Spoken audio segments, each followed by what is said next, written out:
Muy buenas tardes. Oremos, mis amados. Padre Celestial, te damos gracias una vez más por ese privilegio que tú nos permitas que nos reunamos en tu santo nombre. Encomiendo ese tiempo a ti y te ruego que tu Santo Espíritu que me asista a apacentar a tu grey. Permítame llevar tu palabra correctamente a todas las personas que escuchan este mensaje. En el nombre de Jesús. Amén y amén. Amados hermanos, estamos ya comenzando hoy el capítulo 4 del Evangelio según San Marcos y vamos a ver los versículos 1 al 12 y ahí vamos a ver la parábola del sembrador. Amados, el capítulo 3, el capítulo anterior, comenzaba con la entrada de Jesús en la sinagoga. Hoy vemos que el capítulo 4, el cual estamos dando comienzo, comienza con la enseñanza del Señor junto al mar. Sin duda, Jesús variaba sus métodos de enseñar para atender así los diversos oyentes y según las circunstancias. Comencemos entonces con el pasaje bíblico de hoy. Jesús enseña junto al mar y vamos a analizar los versículos 1 y 2. Y dice la palabra de Dios: otra vez comenzó Jesús a enseñar junto al mar y se reunió alrededor de él mucha gente, tanto que entrando en una barca, se sentó en ella en el mar, y toda la gente estaba en tierra junto al mar, y les enseñaba por parábolas muchas cosas, y les decía en su doctrina. Está muy interesante vea ese ambiente, ese panorama donde estaba, ¿verdad?, el Señor Jesús. En esos dos primeros versículos vemos que Jesús enseñaba desde una barca en la típica postura rabínica. Estaba sentado. Y además no es la primera vez que el Señor usaba una barca por cierta manera tal vez medida de seguridad, porque siempre se aglomeraba mucha persona alrededor de él por una parte, y por otro también él tenía enemigos, los fariseos, los escribas, ¿verdad? Entonces él a veces usaba una barca tal vez para en un momento dado poder alejarse de la orilla del mar. Muy probablemente Jesús estaba sentado también por el movimiento de la barca sobre el agua. Pero vemos que una gran multitud le seguía y estaba en tierra firme. Entonces ahora vemos al Señor Jesús sentado y la multitud parada de pie en la orilla. En el versículo 2 vemos que el Señor comenzaba a usar parábolas para la enseñanza de su doctrina. Las parábolas los judíos usaban para ocultar la verdad de los incrédulos y para probar la capacidad de comprensión de los creyentes. Las parábolas son analogías presentadas en forma de historias. Tenemos que recordar, mis amados, que la Biblia está escrito para los creyentes y no para los no creyentes. Entonces, el mensaje del Señor Jesús, el relato sobre el reino de los cielos, sobre el reino de Dios, era obviamente una enseñanza para los creyentes y no para los incrédulos. No creyeron en él ni en este evangelio de la salvación, en las buenas nuevas. Y vamos a ver en detalle ahora la parábola del sembrador. Los versículos 3 al 8.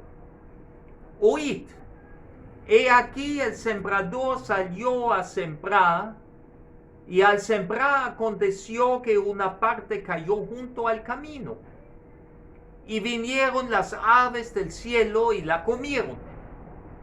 Otra parte cayó en pedregales, donde no tenía mucha tierra, y brotó pronto, porque no tenía profundidad de tierra. Pero salido el sol, se quemó, y porque no tenía raíz, se secó. Otra parte cayó entre espinos, y los espinos crecieron y la ahogaron y no dio fruto. Pero otra parte cayó en buena tierra y dio fruto, pues brotó y creció y produjo a 30, a 60 y a 100 por uno. Amados, referente a la palabra camino, podemos decir que un sendero siempre es una superficie dura a causa del constante tráfico.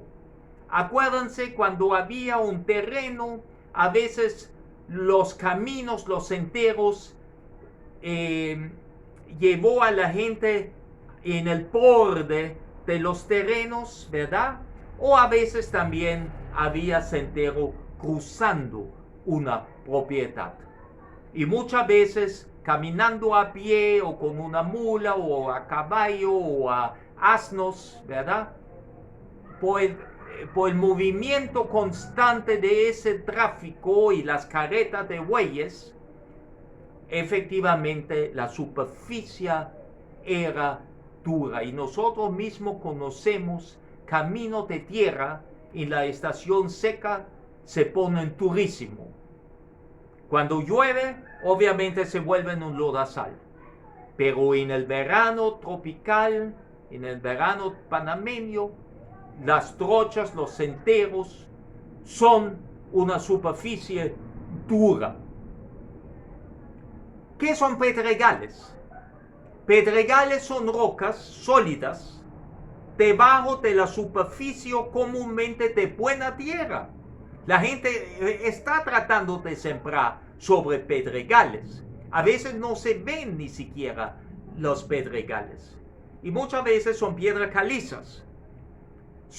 Los pedregales son tan profundos para que no llegue el arado, pero tan superficiales para que las raíces no pueden alcanzar agua para su debido desarrollo. Por eso dice aquí la palabra, cuando sale el sol se quema la planta, porque no puede echar las raíces suficientemente a profundidad para llegar donde está terreno húmedo o agua subterráneos. Espinos. Espinos son cizañas en forma de cardos que usan el espacio, la luz y el agua de las buenas plantas, las cuales no pueden desarrollarse adecuadamente porque lo ahogan, lo asfixian, ¿verdad? Los espinales crecen mejor que las plantas buenas.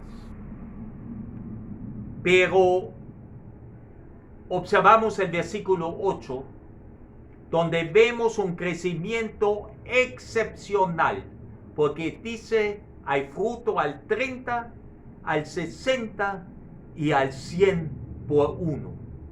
Fíjense, mis amados, una cosecha con un rendimiento del 80% ya es una cosecha excelente, formidable. Pero el 100% es algo impresionante.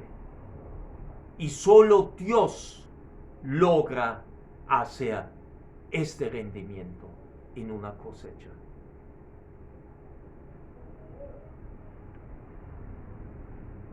En los versículos 9 al 12 vemos la exhortación o una exhortación a los oyentes. primeramente de forma general a los oyentes, pero después una exhortación y enseñanza en privado con los discípulos que se quedaron a solas con el Señor. Y vemos lo que dice la palabra de Dios. Entonces les dijo: el que tiene oídos para oír, oiga. Bueno, vamos a ver después qué quiere decir con estas palabras el Señor. Pero sigue después el pasaje bíblico.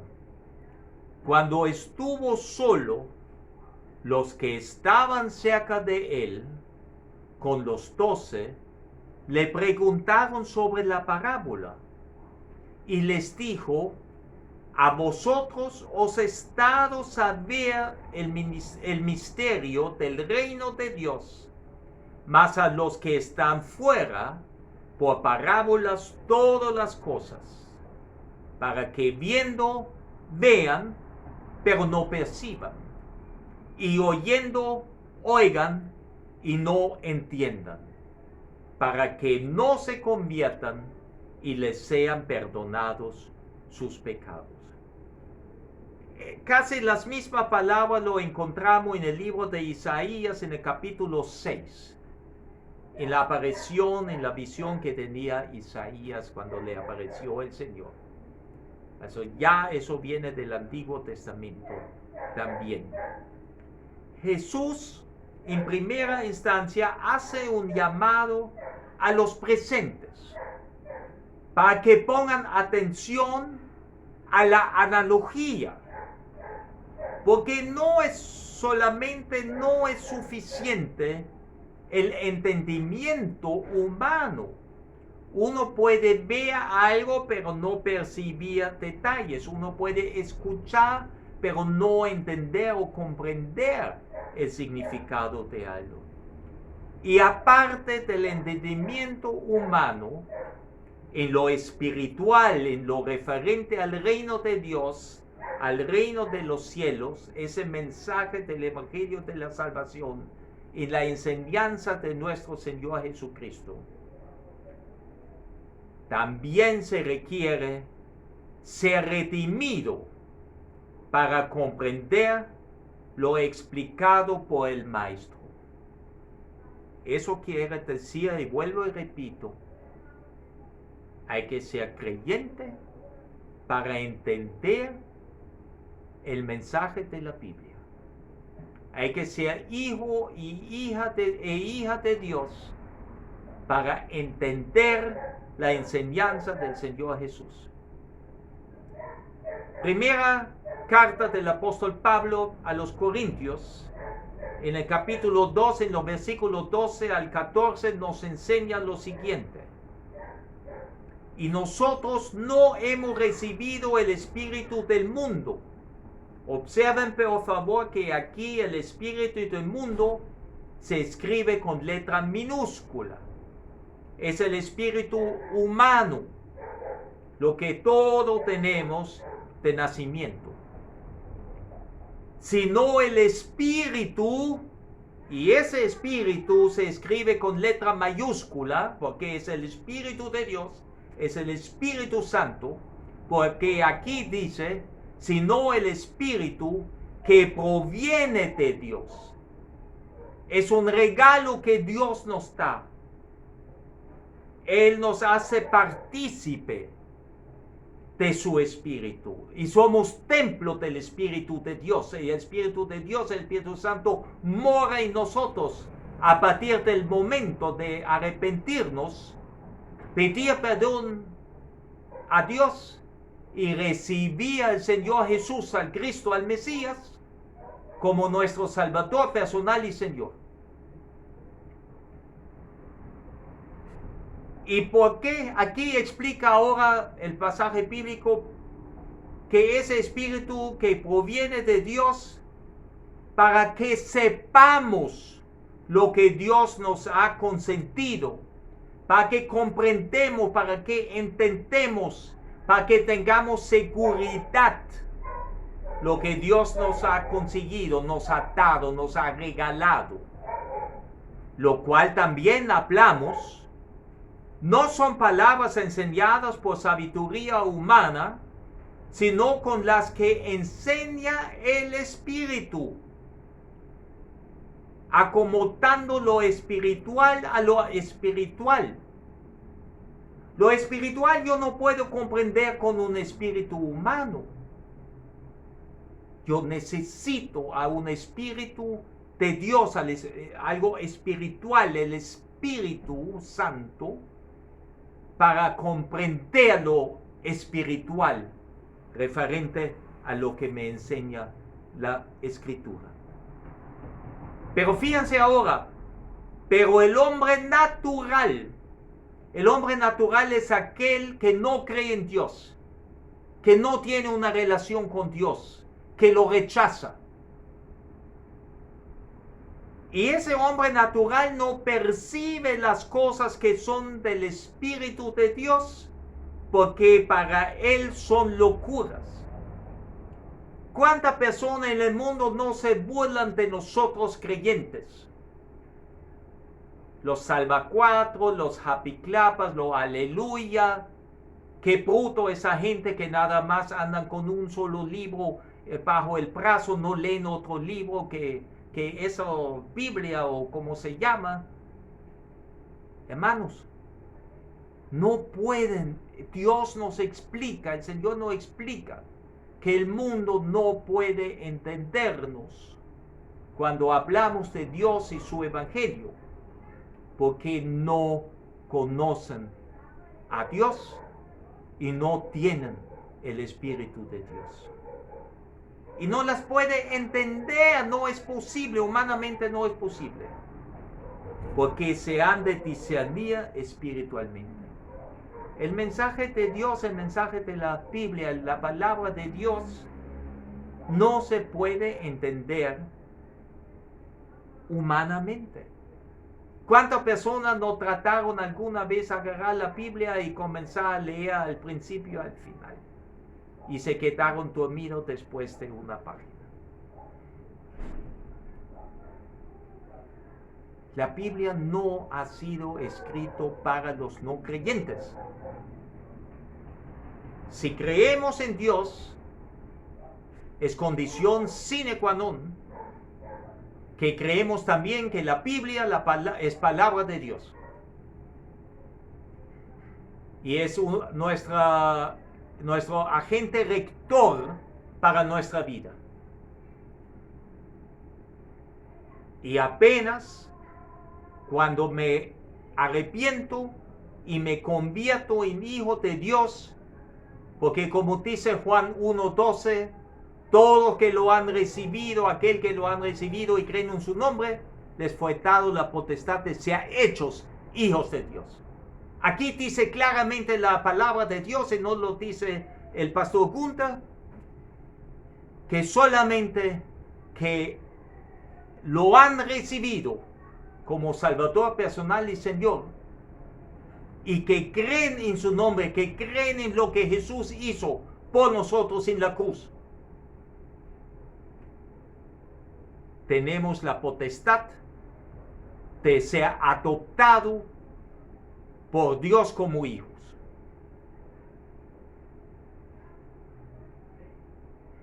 No hay otra. La palabra misterio se refiere a algo previamente oculto o desconocido, pero que fue revelado en el Antiguo Testamento. En el contexto vemos que se trata del reino de Dios o el reino de los cielos. Jesús comunica el reino de Dios en forma de parábolas. ¿Por qué? Porque así se revela el misterio a los creyentes y se mantiene secreto para los que rechazan a Cristo y el Evangelio de la salvación.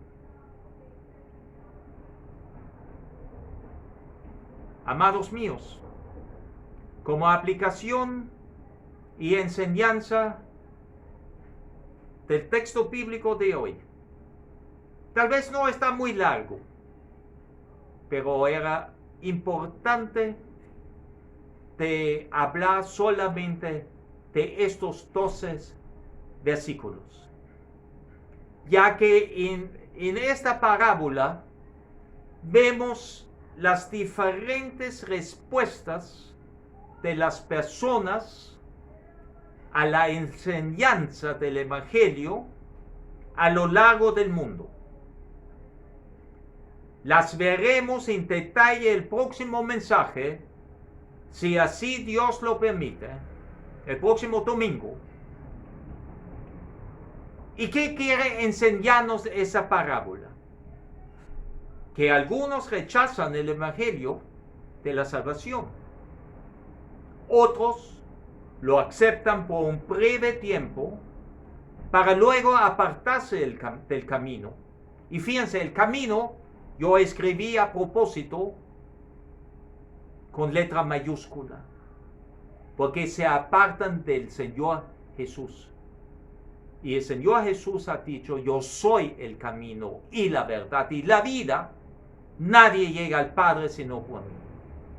Entonces, hay personas que por cierto tiempo, breve tiempo, sí aceptan, parecen aceptar, pero luego se apartan. No nacen de nuevo, espiritualmente hablando. Sin embargo, hay otros que siguen el camino, el único camino que lleva al Padre, y más, dan fruto al 30, al 60 y al 100, porque traen a otros a los pies de Cristo.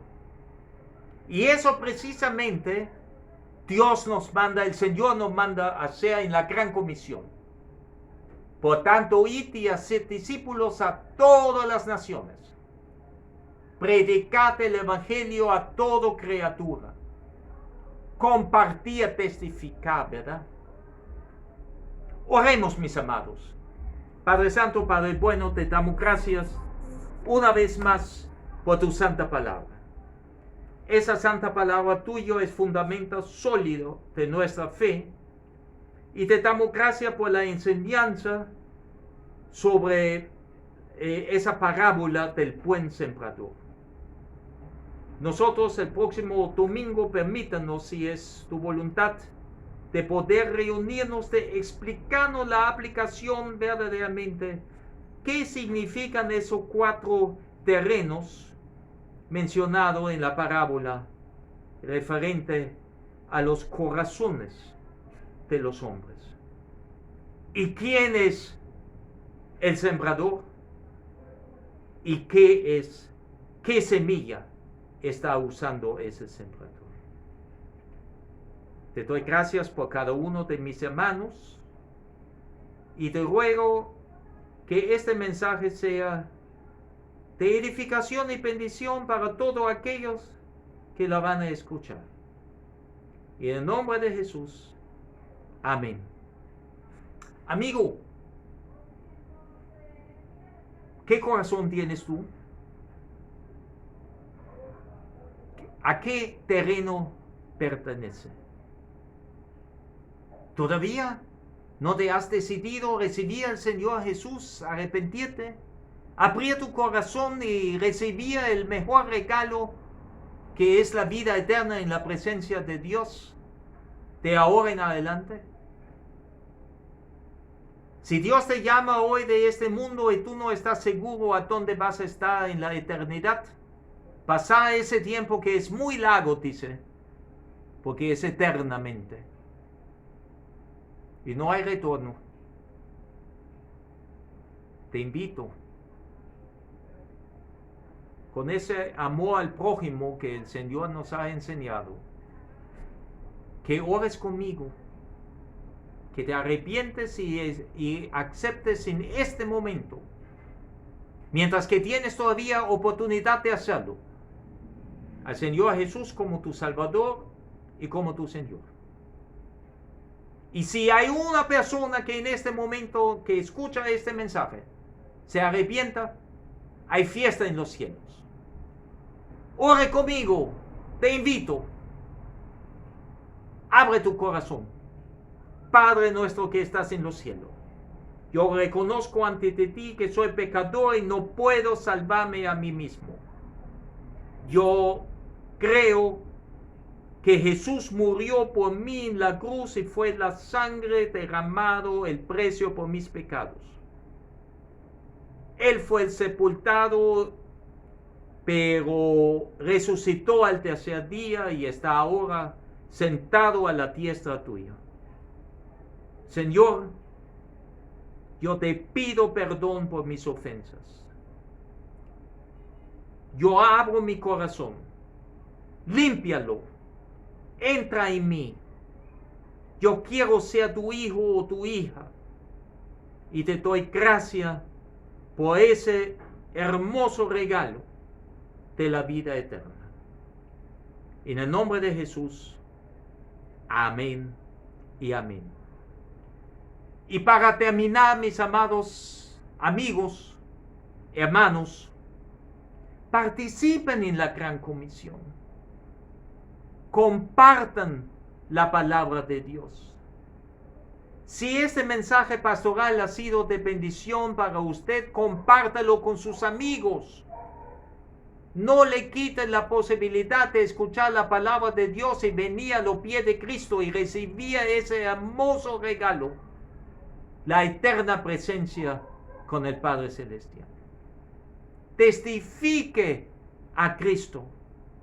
Diga a su prójimo qué hace Dios en su vida. Eso nos manda a hacer el Señor. Dios sigue bendiciendo, mis amados.